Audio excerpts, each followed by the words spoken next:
Bienvenue tout le monde. Aujourd'hui on est dans le tuto Rage Quit, la chaîne où rien ne se passe comme prévu.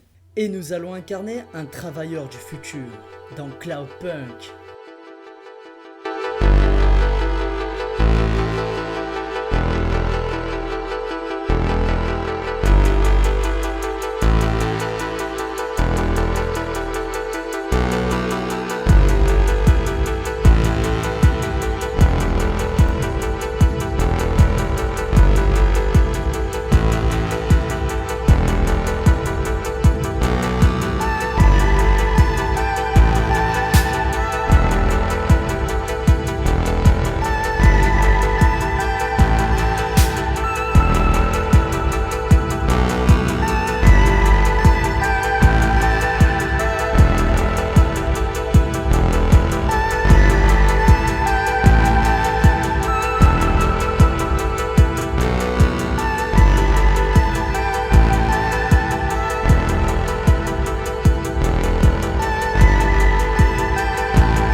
Effectivement, le travail du futur dans Cloudpunk, ce n'est pas d'être un mercenaire, ni même d'être un Jedi ou alors un contrebandier, non.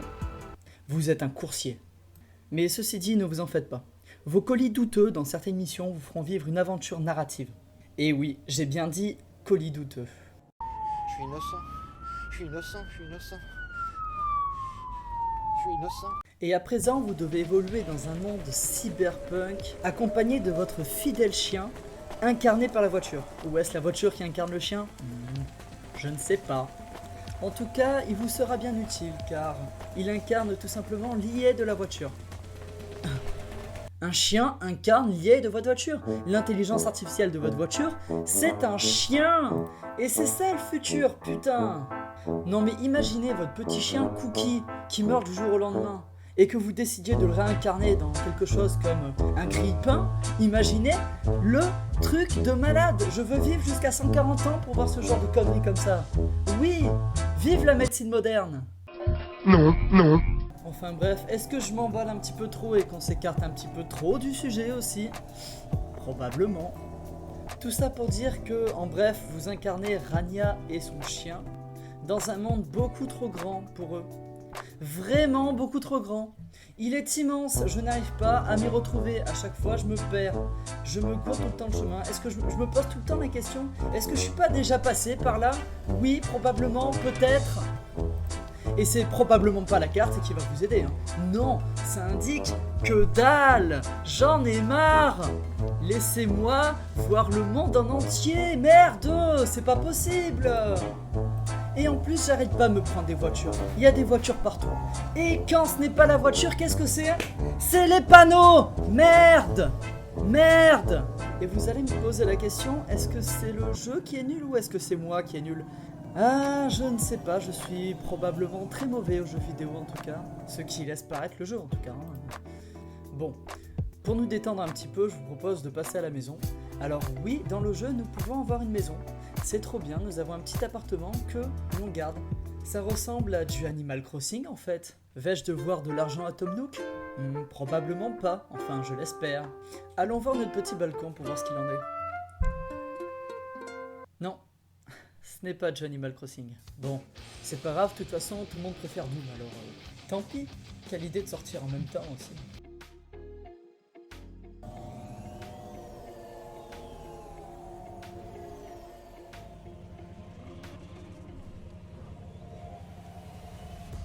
Mais revenons à nos moutons, ou plutôt nos colis.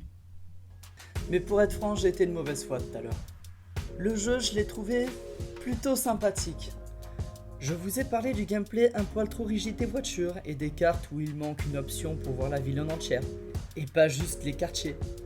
Mais ces défauts sont très vite oubliés quand on commence à s'attacher aux personnages et à l'histoire. De plus, le jeu vous laisse interagir avec sa narration grâce à des choix que l'on peut trouver par-ci par-là. Personnellement, je me suis beaucoup attaché à Rania qui évolue tout au long de son histoire avec son chien Camus, posant un contraste dans la ville que l'on parcourt de fond en comble. Ou même Monsieur Control qui essaie d'apprendre plus sur le héros principal, tout comme nous d'ailleurs. Ce jeu a du charme, qui fait qu'à chaque fois que l'on y joue, on prend plaisir en fait à incarner un Uber du futur. Le jeu prend le temps, Il vous laisse réfléchir, il se laisse contempler. Puis, une fois le jeu fini, on y retourne pour essayer de revivre la nuit que l'on a passée. Mais rien n'y fait. Une fois le scénario terminé, le jeu vous laisse seul.